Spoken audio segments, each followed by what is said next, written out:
पटना को स्मार्ट बनाने की कवायद जारी है। पटना शहर में फ्लाईओवर का जाल बिछा दिया गया। लोगों को जाम से मुक्ति मिल चुकी है। रोड के बीच में यू आकार बनाए जाने के बाद से पटना वासियों को जाम की समस्या नहीं झेलनी पड़ती है। लेकिन शहर में गाड़ियों की संख्या इतनी हो गई है कि पार्किंग को लेकर लोगों को हर रोज़ परेशान होना पड़ता है। फेस तो सड़कें बन गई हैं, और सड़कें जो बनी हैं, चूंकि इस शहर का कोई ऑर्गेनाइज तरीके से तो ये विकास हुआ नहीं। जिसको जहाँ जैसे लगा, किसी ने मॉल बना दिया, किसी ने मार्केट बना दिया, किसी ने घर बना दिया। तो एक इंक्रोचमेंट तो है। अब कितना इफेक्टिव यहाँ नगर निगम है वो तो देख लीजिए कि जब आदमी कहीं कोई मेन प्लेस पर भी जाता है तो वहाँ गाड़ी पार्किंग करने की स्थिति में नहीं होता है। हालांकि सरकार सोच रही है इस पर, वो मल्टी पार्किंग की बात कर रही है कि हम अंडरग्राउंड भी पार्किंग डेवलप कर देंगे, ऊपर भी डेवलप कर देंगे। लेकिन सरकार तक ही ये चीज़ें नहीं होगी, समाज को भी इसमें अग्रणी भूमिका अदा करनी होगी, और सरकार को उन लोगों को भी गाइडलाइन जारी करना होगा कि अगर आप नगर निगम से अगर आपका मैप पास नहीं है तो फिर इस तरह का अगर आप इंक्रोच करते हैं तो लोग जाएंगे कहाँ। अब जितना पॉपुलेशन बढ़ रहा है, ओवरलोडेड हो रहा है ये सिटी। 38 जिला के लोग, मैक्सिमम लोगों की इच्छा होती है कि हम इस शहर में कोई ना कोई आशियाना हमारा हो, कोई मार्केट कॉम्प्लेक्स बना देते हैं, कोई मॉल बना देते हैं, कोई दुकान बना देते हैं, कोई घर बना देते हैं।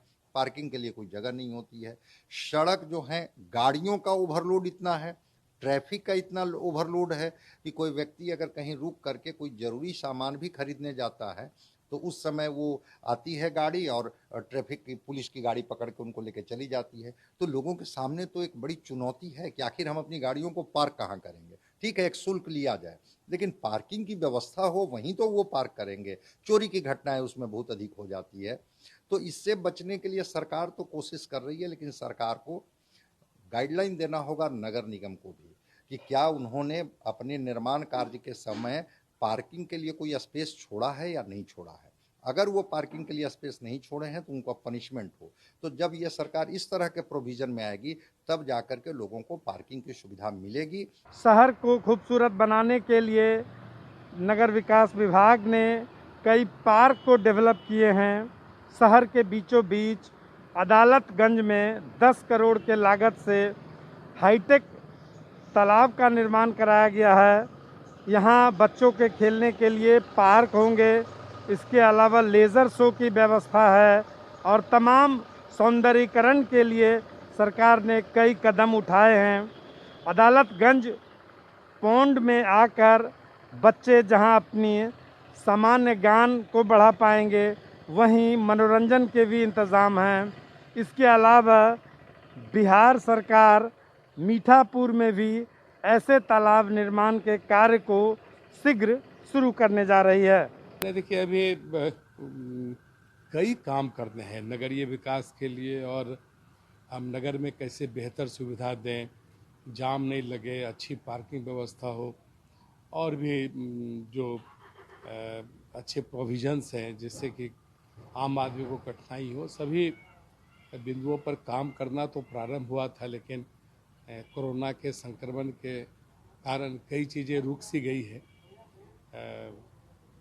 अब इन चीज़ों से उभरे तो फिर उन सारी चीज़ों को बेहतर ढंग से करने का काम करेंगे, जिससे कि आम नागरिक बेहतर महसूस करें।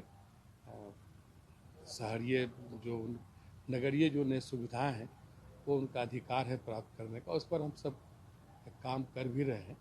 लेकिन बस ये कोरोना काल को एक बार आम लोगों से क्या दरख्वास्त, अनुरोध? आम लोगों से तो आग्रह है कि एक अच्छे नागरिक के तौर पर कई चीज़ें स्वयं भी करने का दायित्व है। सरकार का तो अपना दायित्व है, वो सारी आधारभूत संरचनाएं उपलब्ध करा रही है और आने वाले दिनों में कराएगी। लेकिन अपने नागरिकों से भी आग्रह है कि आप जो छोटी छोटी चीज़ें हैं, स्वच्छता का, ट्रैफिक का, और इस तरह की कई चीज़ें हैं जिसे स्वयं भी उसे आप अपना कर आप एक अच्छी शुरुआत कर सकते हैं। हाल के कुछ वर्षों में पटना शहर में चरपहिया वाहन की संख्या बेतरतीब तरीके से बढ़ी है। जाहिर तौर पर शहर में पार्किंग की समस्या है और लोग जहां तहां अपनी गाड़ियों को पार्क कर देते हैं, जिसके चलते जाम की समस्या रहती है।